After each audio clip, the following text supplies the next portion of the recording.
Welcome to Voices of the Community, which explores critical issues facing Northern California communities. We introduce you to the voices of community thought leaders and change makers who are working on solutions that face our fellow individual community members, neighborhoods, cities, and our region. This is George Koster, your host. This episode is part of our series exploring COVID-19's impact on nonprofits and small businesses in San Francisco. We started the series back in April of 2020 during the height of the first phase of the COVID-19 pandemic and the shelter-in-place requirements. Over these past 9 months, the COVID-19 pandemic and economic meltdown has wiped out millions of jobs in both the nonprofit and small business sectors, as well as shuttered tens of thousands of small business operations. The goal of the series is to shine a spotlight on the nonprofits, small businesses, and their staff who are struggling to deal with the impact of the COVID-19 pandemic on their operations, services, and sustainability. The series of interviews we conducted features voices from a cross-section of organizations that make up the fabric of our community. Each of them brings a unique perspective on how they and we are dealing with the issues facing our community during the global pandemic and economic depression. I think that we've really found each other. What we've seen is that holding together as a community is really, really critical, and that making an investment in the people in the building so that they can stay in the area and do their artwork is really part of fulfilling our mission. It's about supporting young people and supporting access to the arts and careers, but it's also about the people doing the teaching. In this episode, we are focused on our making community, and our featured voices are Susan Mernit, the executive director of The Crucible, along with Janey Hayes, a glass artist who is one of the teaching artists and instructors at The Crucible. The Crucible is a unique platform that enables the maker movement, which is made up of tens of thousands of Bay Area students, hobbyists, artists, and enthusiasts to discover and pursue their passion for the industrial arts. During the COVID-19 pandemic, the need for making and the community it helps foster are even more important to our sense of belonging and supporting the post-pandemic recovery. I'm joined remotely via Zoom by Susan Mernit, the executive director of The Crucible, and Janey Hayes, a teaching artist and instructor in the Glass Flame Working Department. And Janey is also a glass artist at The Crucible. Thanks for being here, Janey and Susan.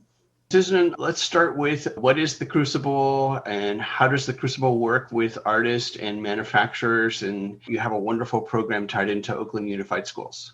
So The Crucible is an industrial arts nonprofit.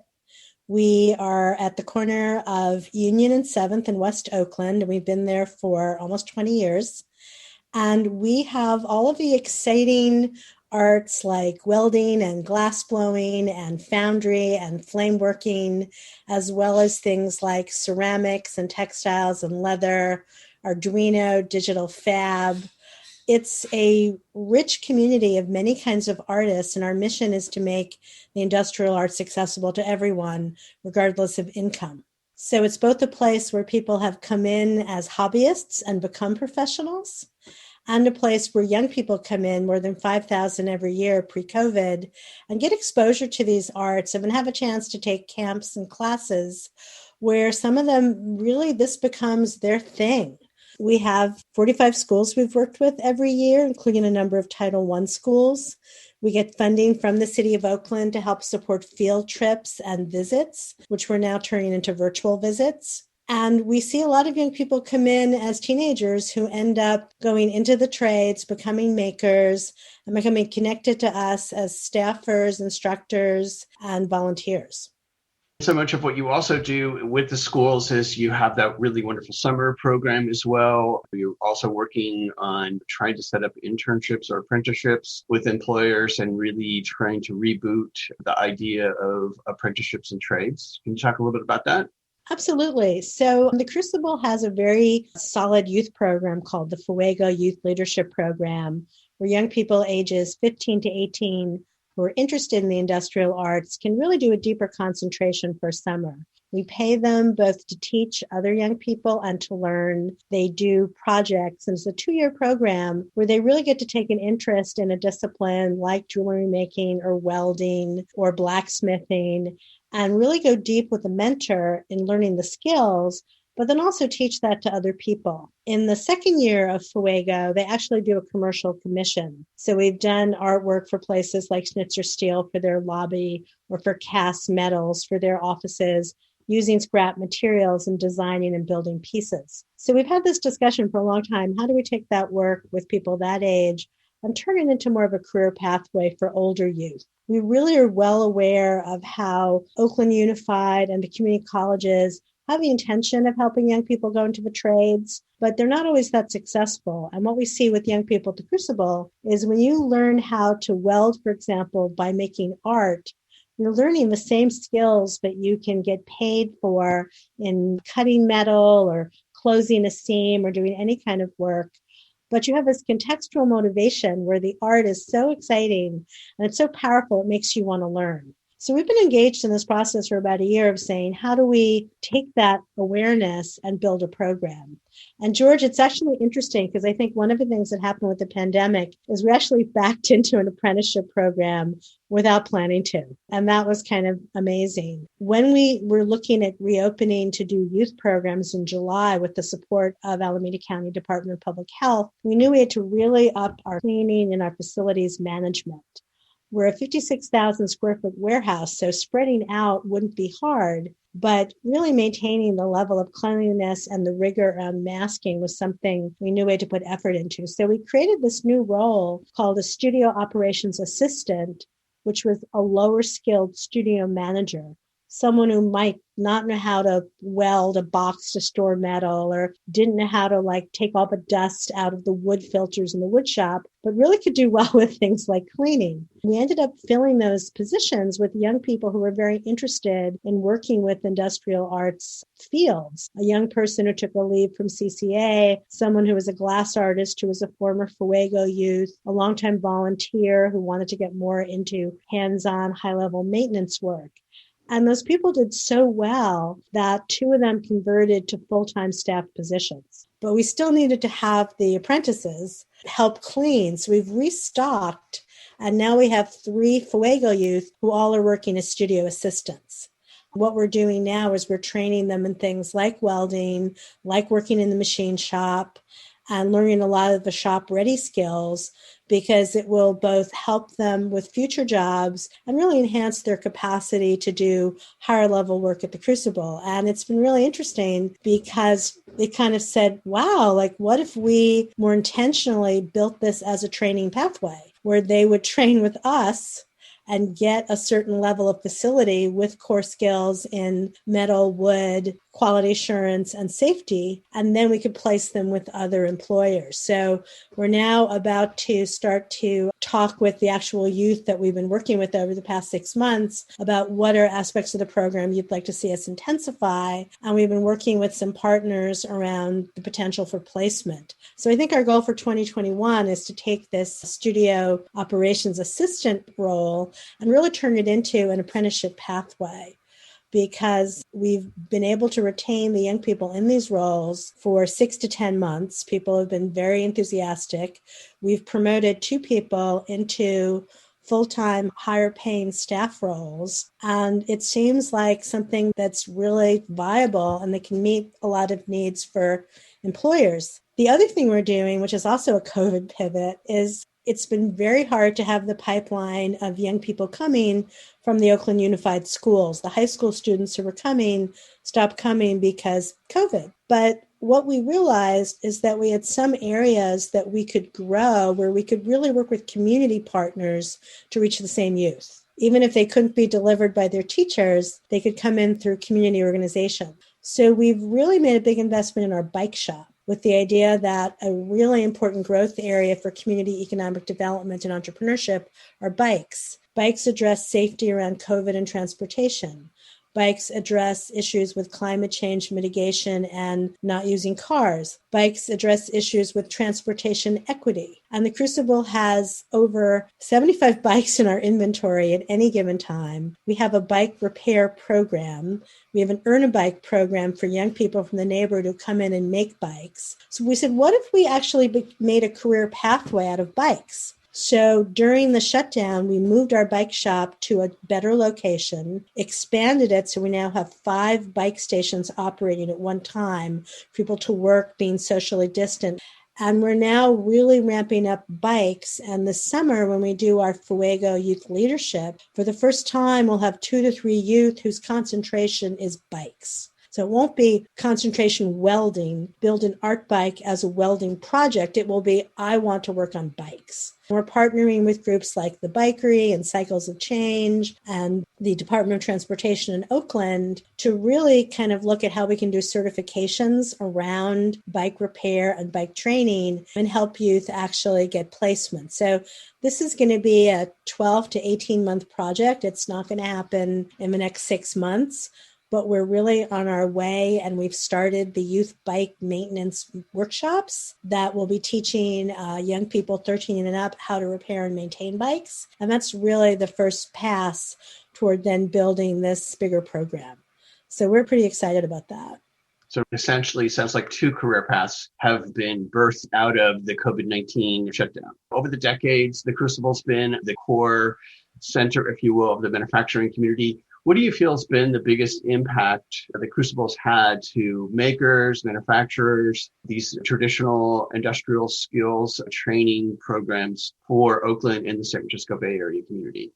I think without ever intending to, the Crucible has such a long history as a place where people have learned to work with fire arts in particular, with welding, with fire performance, building fire effects like flamethrowers in a safe way, doing blacksmithing, pouring metal in the foundry. These arts in particular are so unique that you look at so many of the Burning Man artists who have burst into prominence in the past 15 years, and you look at a lot of the LED light artists who started with actual fire, the move to LED, and most of them have some pretty substantial connection to the Crucible. They learned at the Crucible, they had a mentor from the Crucible, they studied at the Crucible, they were part of the Crucible community, and those ripples have really expanded outward. And that's really kind of our legacy from the past 15 or 20 years. I think in the past 10 years, there's been a much greater intentionality of how do we help young people in Oakland and people who are not part of a Burning Man community also have access to these skills and learn these skills. And I think that what we see with that is with the 85 Fuegos we've trained, there's a really substantial proportion who've gone on to work in local shops doing cabinet work as welders in small independent shops doing fabrication, work as blacksmith assistants helping people who are doing things like making railings for a winery. So there's this whole artisan layer of craftspeople in the Bay Area where we have a very steady procession of people who learn skills and training and then go to those shops and become trained further. And that's where I think there's really a potential for us to grow that pipeline because typically those kinds of shops have a huge shortage of workers. And they're looking for people who have low to mid-level skills, not high-level skills, and often they can't really find them. So here we are at the end of the year. People who are watching or listening to this, how can they help the Crucible? I know you guys do your annual gift fair coming up. Talk about that a little bit. Do you have a special end of the year fundraiser that you're running? How can people help?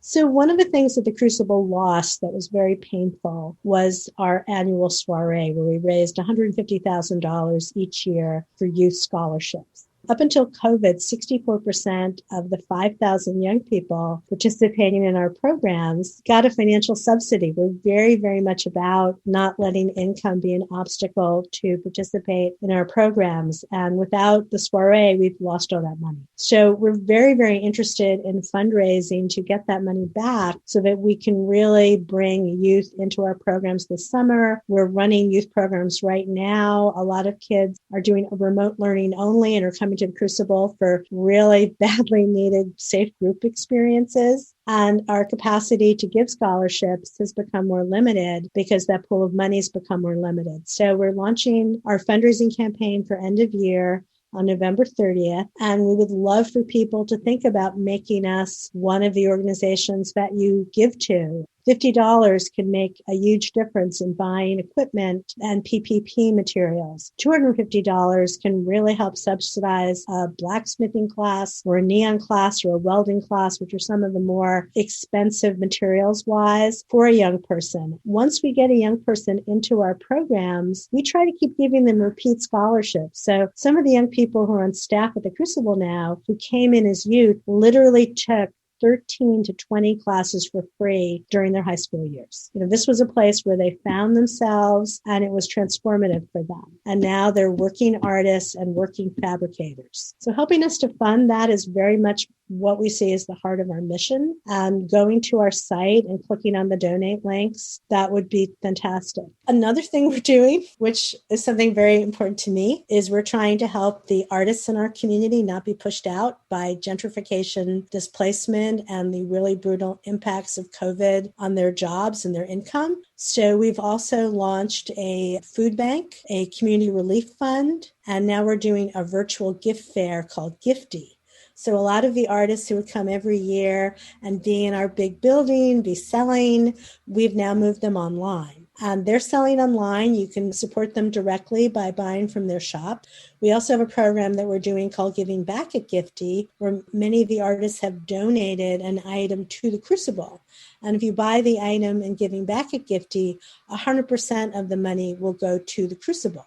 So it's another way to shop for holiday gifts and also support one of the organizations that not only is one of the largest employers of artists in the Bay Area, but really dedicated to helping working class artists survive, thrive, and not get pushed out.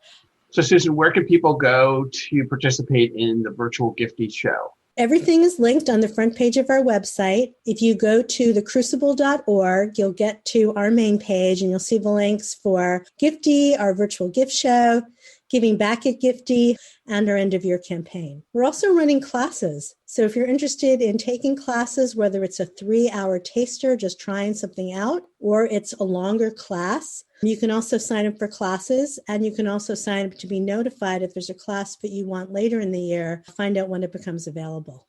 Final question, out of the pandemic, economic meltdown, what are some of the positive things that you can see coming out of that would really help support all of our makers and manufacturers and working artists that make up the ecosystem of the Crucible? I think that we've really found each other. What we've seen is that holding together as a community is really, really critical, and that making an investment in the people in the building so that they can stay in the area and do their artwork is really part of fulfilling our mission. It's about supporting young people and supporting access to the arts and careers, but it's also about the people doing that teaching. And I think that things like having a food bank and a food program for people who teach at the Crucible, I hope we never stop doing that. I hope we never stop supporting people who might have to make a decision between paying their rent and eating ramen noodles. Everybody should have access to healthy food, and everybody should not have to fight for that. So I think it's really changed the consciousness of a lot of people at the Crucible about how we need to care for each other and how we need to really support each other, not only through COVID, but in all the rapidly changing landscapes we see in the Bay Area. Thank you. It was great. I'm going to turn to Janet, the teaching artist and instructor in the Glass Flame Working Department. She's also a glass artist at the Crucible. Janet, if you could please provide the audience a little background on yourself as an artist and maker, and then how you became a teacher at the Crucible.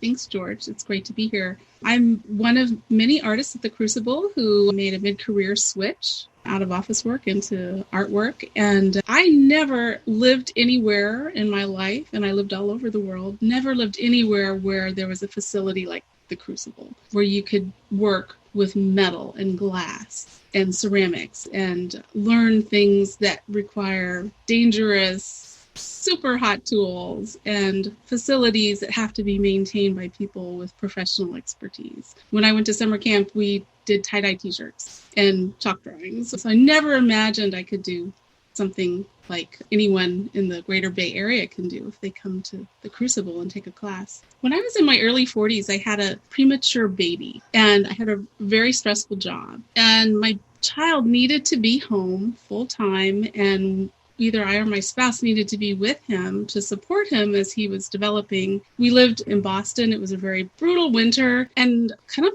like what we're all going through with COVID, we were really isolated. And at the end of this year, I left my job. We moved to California with this tiny child who was suddenly beginning to grow, and we had confidence he would survive and be okay. And I was pretty much an anxiety nightmare. And after being isolated for a year, except for doctors and hospitals, I really just kind of didn't know who I was anymore, except this person who took care of this tiny life. And my husband, about exactly 10 years ago in November, kind of forced me to do something on my own for a weekend. And that ended up being a glass flame working class at the Crucible.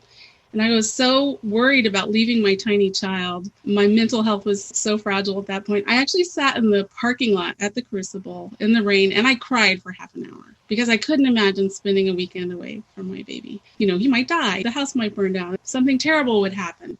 And so I decided I would go in, I'd take this crazy class, and I'd leave at lunch. I'd just say I wasn't feeling well, thanks, and I'd just go home. And I would kind of satisfy my husband's need to get me out of the house. So I dried my tears. I went inside. I started learning this amazing craft. And I thought maybe I could make it until the rest of the day was done, but then just maybe not have to come back on Sunday. So I stayed for the rest of the day. I started learning something that was both really hard and really relaxing. Because when you're looking at a 3,000 degree flame, nothing else can fill your mind. You are focused on the work directly in front of you. And suddenly, in the midst of all of this uncertainty, something starts to take shape. And it might be something wacky and drippy and sloppy. It might be something beautiful and wonderful. But from these elements that maybe you never thought of, how they were shaped or formed or colored or stretched or turned into something exquisitely delicate and beautiful, just through this effort of will,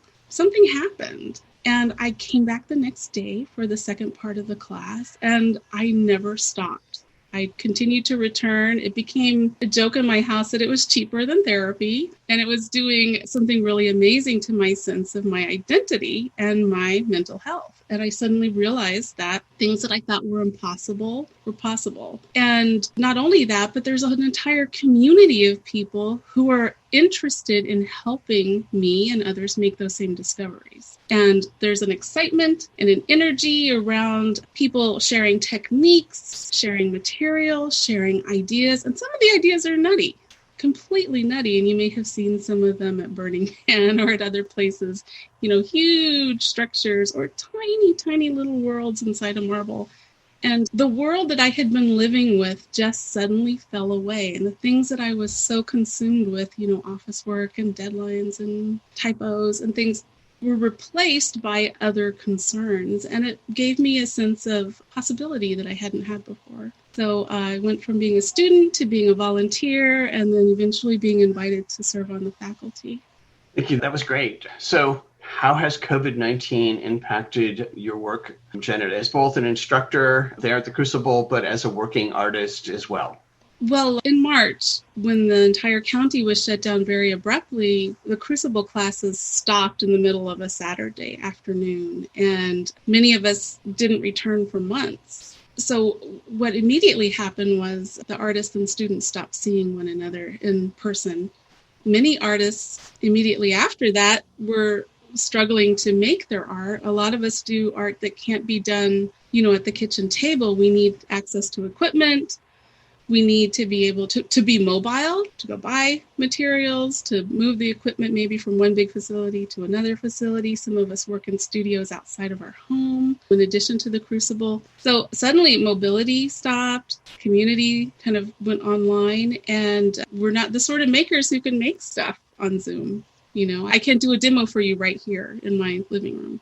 So it was a huge interruption. And of course, our students lost access to the classes that were sustaining to them as well. And then our corporate community lost access to the team builds and the other events that kind of bring art into the STEM community, which has been another part of our work.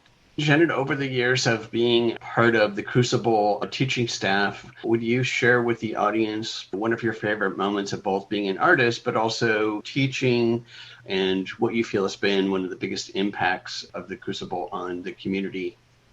Something happens, I think, at a place like the Crucible when you bring together youth particularly kids between around 12 to 18, who are the ones in my studio, in the flameworking studio. They come from all backgrounds. They might go to a private school in Walnut Creek, or they might be from our West Oakland neighborhood community, and they're going to be together in our studios. And if they're beginners, none of them know any of these skills or vocabulary or techniques, and they're all starting at the same level. It's radical equality. There are no advantages to having, a French tutor because your parents can afford it. There are no advantages to being a really strong jock when it comes to, working in glass sculpture. So the sort of social hierarchies that teens might be familiar with just don't exist in the studio.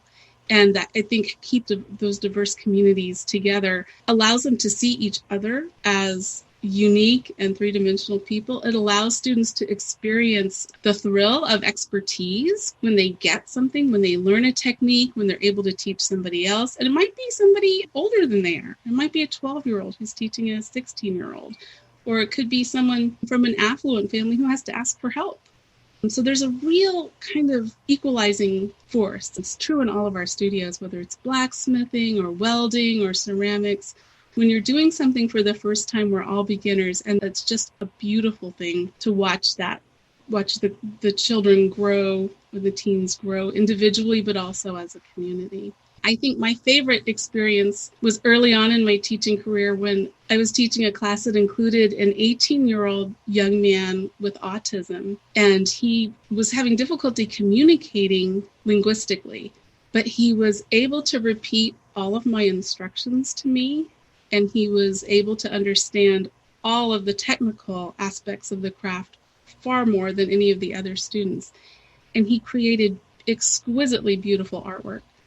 And on the final day, we have a little gallery showing for the wrap-up of our youth camps, the last day of the week of camp. He brought his social worker, who's in charge of, moving him around and driving him to his appointments. The social worker came and was blown away by the artwork that the student was able to do. And he returned several times for more classes after that. So it was just phenomenal to watch a world open up for this individual, an opportunity that wouldn't have been possible without a place like the Crucible. It was the perfect combination of the technical, scientific skills and information that he could grasp easily, combined with, manual dexterity that he was just discovering he had. And it was wonderful to see that blossom. That was a really great story. I want to ask, how can someone who's listening or watching this help artists such as yourself? Is there a place to donate? Well, for the Crucible in particular, there's so many ways to be involved. The simplest way is to become a member, and that's an annual fee. We have membership levels from individual up to family and into a kind of donor tier. And it's very easy access for under $100. You can become a member for a year. And members get a lot of perks like early registration access for our classes, as well as wonderful email newsletters that has interesting information about the Crucible community, but also about the broader West Oakland community and the Bay Area art scene. I love our newsletters. I would encourage people, when they feel safe, to take a class at the Crucible or to gift a class, to buy a gift certificate for a loved one to take a class. That's how I got started, when my spouse gifted me with a class. There's also art for sale. We're having our virtual holiday gift shop is online, and it's links to about 80 different artists. Not all of them are employed by the Crucible, but they're all part of our extended arts community, and many of them have been selling their art at the Crucible for the last decade or more. So that's a very meaningful way to support the arts community, the making community, and to bring something beautiful into your home or have something totally unique and handmade to give as a gift. I think one of the other really interesting parts of this whole experience is, from an artist perspective, what would you like to see come out of the proverbial economic meltdown and pandemic that would help artists and teachers such as yourself?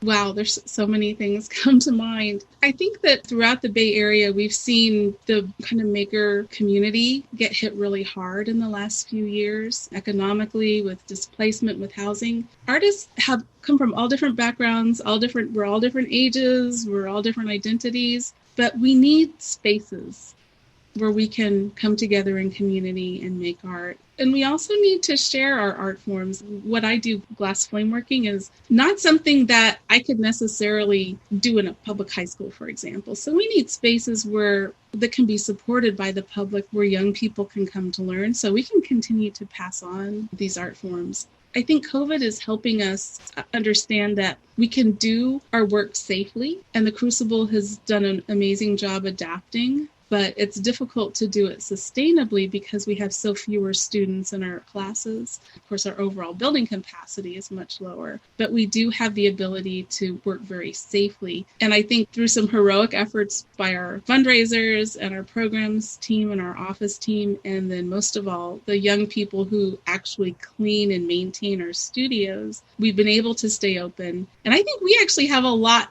to teach other parts of the community about how you can still come together safely in community, but at a distance, socially distancing and being really mindful about what we're doing and how we're doing it.